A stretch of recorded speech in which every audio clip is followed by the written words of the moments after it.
was a very real life character. I have a very dumb, stupid, obtuse husband, which is also a very typical Indian man. And sorry, this can't get me canceled. Guys, give it up for the team behind a nice Indian boy. I bet you didn't get that at Collider. I bet you didn't get that at Collider. Also giving me flashbacks to my own in-laws who my own in-laws would have preferred my wife marry, but no, they were very accepting. They were very, very accepting. But this personal film, for you. It's a little personal for me. Yeah. Knowing that. It's such a beautiful film, guys. It's honestly, it's one of my favorite things I've seen here. It just strikes just such a beautiful tone. It's hilarious 1 minute. It's just so completely sweet the next. You just fall in love with every single one of these characters. So great work. Thank you. I liked it. So I really liked it. Thank you. Roshan, you are the director behind this one. Can you set it up for us? Tell us a little bit about the premise and also what drew you into it. Yeah, the premise is that Karan's character, who is Naveen, brings home Jonathan Groff after falling in love with him to his crazy Indian family with his mom and sister, respectively, behind me, and ends up going through a journey of acceptance and love with them, and it ends in a sort of crazy gay Indian wedding. And the reason I took it on is because I'm gay and Indian, and I'm real life partners with Karan. We're life and romantic partners, so it was a great way for us to tell a story that meant a lot to us personally, but was also fun and entertaining. Yeah, I love the sort of little twists it takes on and just sort of how it subverts expectations too, right? The fact that you think the parents' issues are going to be with them being gay, but it's not. It's because he's a white man, but then he's not just a white man from a white family, he's a white man from an Indian family. It just adds so many new wrinkles to like our expectations of a rom-com. It's so well done. Karan, tell us a little bit about like what the unique challenges were that Naveen presented to you. Yeah, it was actually it's harder to play almost the straight character, for lack of a better word, because I like playing kind of the louder, like crazier character. But what was hard about this was that a lot of it is playing in just quiet moments because he's not expressing a lot until the end, where he literally expresses through dance. But I think that's always challenging because you're like, is the camera picking up any of this? And so it's always like more challenging. You leave many days being like, did I do my job, or is any of it gonna read? But it's the magic of film and stuff that, like, with everything, you kind of can hopefully, in the best case, feel what this character's feeling, even though he's not expressing it outwardly very often. And Sunita and Zarna, can you guys tease your characters a little bit and tell us how they fit into the story, and also what appealed to you most about this story? Yeah. I play Naveen's sister, Arundhati, and she's serving boss bitch, shackled by pressures, both her own and cultural and familial. And Arundhati's like, yeah, I think she's really on the surface, which I like about her. You know what she's feeling and thinking, yet she's also so stifled with being able to actually feel and think what, her own thoughts. So I liked that contradiction while having like a very confident character. I think that's an interesting thing to explore, and I know her very well. I was drawn to that, and drawn to this filmmaking team. I did this movie because they're making it. It was completely like, I think we had a meeting, like a Zoom. We hadn't met before, but we had like obviously mutual connections. I've worked a little bit with Karan. But yeah, after that first meeting, I was just like, I have to do whatever happens. I want to Roshan be there. gives really good meeting. Yeah, it's very good. Like, so clear. He's changing lives on passionate. Zoom. Yeah. It was great. So yeah, I was really drawn in by the team, creative team. And Zarna, your character not only gives maybe the best recap of the Sean Penn film Milk you'll ever hear, but tell us a little bit about her and what spoke to you. So I play the mom in this movie, and in many parts of the movie, I'm disappointed in my kids, which comes naturally to me. I have 3 kids, and I'm disappointed in them every day. and I think it was a very real life character. I have a very dumb, stupid, obtuse husband, which is also a very typical Indian man. And sorry, this can't get me cancelled. I don't think the Indian men. You and your husband, yeah. Who's getting a massage right now? But we won't. But it felt so real. It felt like a movie whose time has come. Is that right English? A movie whose time has come. And of course, this team right here, led by a doctor. I mean, what more could you want in your first movie? Also, the premise is very funny. It is. It's It just really like is. very It really funny. is. And Yeah. Jonathan Groff was like, he added that little extra, So good. oh my God. I love that Singing we're just in Hindi, so that beautiful, is so amazing. the world is not prepared for that. We're just calling him Jonathan Groff. Like he's Jonathan Groff in the movie. He's like not a character. He's just like he's so like. We all fell in love in our own ways. yeah. We all had our own relationships with him, and Yeah. he was loving us all back. Yeah. Infinite love.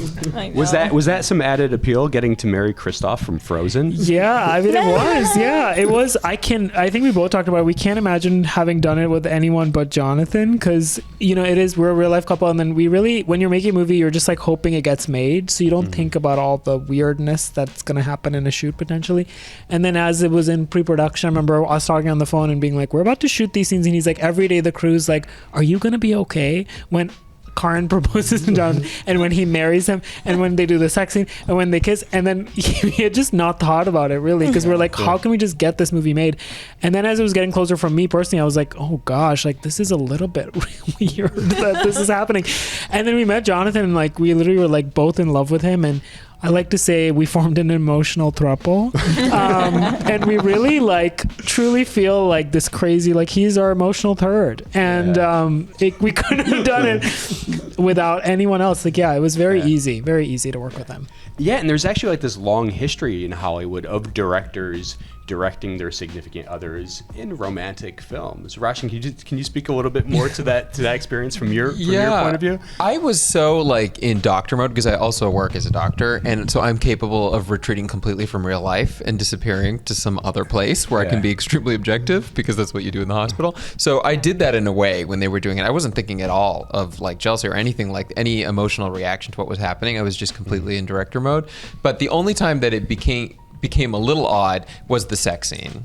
I mean, that was a little weird. Sure. Because I was like directing the specifics of it to Jonathan on Karan with the crew, and it was the intimacy coordinator, and it was, the whole thing was really, that was weird. But again, I couldn't have imagined it with anyone other than Jonathan, because it is actually impossible to be threatened by Jonathan, the kindest, gentlest person, and everybody says it about him, and you assume that there are just insincere things being said in press, but he is literally the nicest person in the world. Yes. And he acts in no way as if he is aware of his fame or his many talents. He's just so gentle and easy to be around, so he made that very easy. Yeah. So you're a doctor and also a very successful film director. You have a very proud family. Yeah, well, I think most of my family probably would have preferred that I remain in medicine. And in the big scheme of things, I am not as successful as I could have been in medicine. But it's true that I am both a doctor and now directing. But I practice medicine for only 9 weeks of the year, and I cover basically consults, and I do 24/7 call for oncology end of life. So it's very sort of different from making comedies, which is what I do the rest of the time. Wow. So yeah, but I've always maintained that sort of double life. Wow. And Karan, I mean, the chemistry between you and Jonathan is just, it feels effortless, even when like it's supposed to be a little bit awkward between you two at the beginning. Can you talk about sort of what you guys did behind the scenes? Yeah, to we capture that? didn't really do anything. I'd say, having done a few things on chemistry, to me it seems like if you like the other person as a person, you just hope the camera will pick it up, and it feels like this thing that it at least acting wise, I'm never doing anything particularly specific, but it helps if you like the person. And then if the writing is good and everything else is good, sometimes the scene naturally lends towards that. And so, but I always feel like leaving, like, I don't know if it's going to be good or not until you watch it and you see it. But I think both of us didn't really do anything particular. Me, Roshan, and Jonathan had a dinner about a year before we made the movie in New York. And it was like a 4-hour dinner, and we were laughing, and we were like, God, it would be really nice if we got to make this with him. And then cut to, he arrived and we were right into shooting. And I think the thing that really helped was the first scene we ever shot with him was when I bring him home, and there was the awkwardness of and Jonathan had just gotten off a plane because he was doing Doctor Who, and it wasn't even 12 hours later, we were shooting that huge family scene with all of us and him coming. And I think the awkwardness of doing that first, if we had to do the proposal or something first, I think I would have been let's figure this out. But I think because we started with that scene, I felt a little bit like an ease into it and getting to work with him, and then everything felt easy after that. Yeah. And then Jonathan is also it's hard to explain, but he's constantly connecting and he's totally present. So he is never on his phone. It takes him 3 weeks to respond to a text. And he is, if you're sitting next to him in the cast room or the green room or anywhere, he is just locked in with you. So and that's to anybody. Yeah. So he I think you guys built a very close connection very quickly, in part because that is his nature, is to connect with people. 100%. I mean, I've felt that from 3-minute interactions on red carpets. With him. Oh my God, he's so bored. He's just warm. Every word. Yes. And Sunita and Zarna, what was it like from your vantage points to watch this romance unfold in front of the camera on set? So magical, and I was trying to get in that throuple so hard. I was loving it all. Yeah, it felt like such a family. It really did. And there's so many layers of personal stories going into all of it, and it was actually just so easy and wonderful to kind of navigate all of it, because we're all holding that, and we don't have to spell it out for each other. I think I wanted to be resistant at first, and it was part of the storyline. And my son in the movie, Naveen, is a doctor also, and Jay is an artist. So I had a lot of, even though not real life, I had to work on myself to be it's okay, it's just a movie. And so, but because Jonathan is who he is, and he is so charming, he is so exceptionally charming. I think we got there very quickly, but the only thing Zarna doesn't approve of Jonathan, and if I can say, is that he's currently doing Broadway and theater, she doesn't think it's lucrative enough. So she's not okay with that life choice, but everything else is okay. Yeah. Karan says at one point in the film, he says early on, he says something along the lines of I don't want to hear any sweeping notions of love. It's 2024. The world is burning. And it really strikes a chord. But it also reminds you how much we need films like this. How important are films of love and joy right now? Yeah. It was improvised. It's funny. I'm doing a version of Roshan when we began dating. So that's what I fell in love with. Which I started therapy, so don't worry, it's all solved now. But I'm just obsessed with playing versions of him, and there is a lot of that in there. Because when I met him, he was very much not into sentimentality. At one point, he almost wrote me an email that was in his drafts that he didn't send, where he said I had to stop having emotions, and that not everything needs to be attached to emotion. And so it was really fun in the beginning to play the character that way, because also he's a doctor and all of this stuff. But I mean, that's just the tip of the iceberg of things that were said to me. So it was nice to be able to channel it out. And I really was just performing for him, because I'm I don't know if anyone else is going to find this funny, but he's going to get it, because he's definitely said that. Yeah, I was very hardened to begin with in the beginning of our relationship. And then I softened very quickly, because on the third date, I was I had a premonition that I was going to marry you. I had randomly, for someone who is so scientific and so frankly robotic, I had literally a premonition that I would marry him. And then it's now, the tables have turned to such an extent that I am constantly sentimental and soft. I trail behind him like a lost puppy, literally all day. And the person I was on that first date, I do not resemble in any way. In fact, you've become closer to me. If anything, it's weird. It's we've switched places. But that process of, because I had just come out when I met Karan, of letting it go and finding my inner softness was a really beautiful thing. And it's reflected a little bit in the movie too. Yeah. So. And did you have that best friend at work? Because that rapport, I forgive me for not knowing the actor's name, but Peter, between Karan and Peter, so hilarious as especially as you're cutting back and forth. Is that based on a real life dynamic? Well, I'm very socially isolated, so I don't have any friends. I do not have a best friend at the hospital, but I do think that people don't understand the extent to which doctors are people and humans. So it is very common to go into a room, deliver suffer a devastating diagnosis, Yeah. walk outside and say, so what are you doing this weekend? With just like a complete code switch. You have to. And you have to survive. It's obviously very creepy in another way. But the idea that these doctors, because you never see them doing any medical work at any point in the movie, they're just constantly talking about their social lives. I thought that was funny because that's real. I want a documentary of your life, like the stories that were shared on set, and just the things I've heard you say in 24 hours. I'm writing them down. Yeah. I'm just like, You'll send them the they shatter me. transcript. They're so funny. You're gonna write their biopic. Yes, we've been joking. Their own Big Sick. You're gonna write it. Yes. Oh my God. Yes. Karan, there's a lot of Deadpool fans on Screen Rant, so gotta ask you about it. Yeah. The trailer for part Rant. 3 Yes. broke the internet basically. It did, yeah. Did you have a watch party for that? No, I didn't even know it was coming. They're not telling me anything, which is good because honestly, actually, to bring it back to Roshan, on our first date, I recapped the plot of Deadpool 3, which I wasn't supposed to. This was a Fox version, which didn't get made because the studio got sold or whatever. But we had just met and I was desperate to impress him. And I just blurted the entire thing. I told him Hugh Jackman was going to... This is like years before. So all to say, I didn't get a script this time, thank God. I have nothing to... Yeah, so they didn't even tell me the trailer was coming out. I got to watch it when it came out. And I'm excited to be a small part of it. Are you allowed to say what the version that didn't get made was? Yes, I think it's online a little bit, so maybe I can. But it was going to be originally a road trip movie where Deadpool tries to save Christmas, so we all go to the North Pole.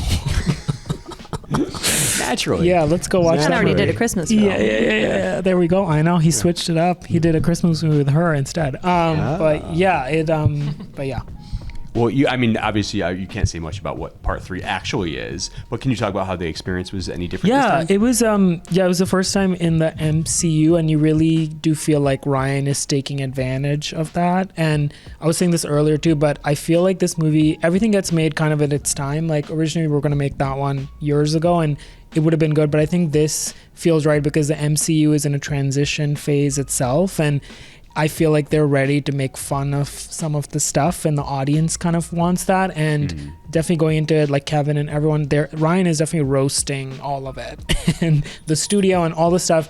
And it's kind of, I think it's kind of coming at the right time. And they're definitely giving it all the resources, and there's a lot of surprises and a lot of things that the audience doesn't know about yet. So I think it'll be like a fun experience, and I hope people don't spoil it as it gets closer, because I think it'll be a fun experience to see the whole thing. Yeah. Can't wait. Anything you guys are excited to see at South by or experience in Austin? Monkey Man. Monkey Man. It looks so good. You going tonight? Have you seen it? I'm seeing it tonight. Oh yeah. The trailer looked amazing. Yeah. Yeah. Anyone else? Doing It with Lily Singh. Yes. Can't wait. Yeah. Can't wait. Love everything she's done so far. You love a sex comedy, right?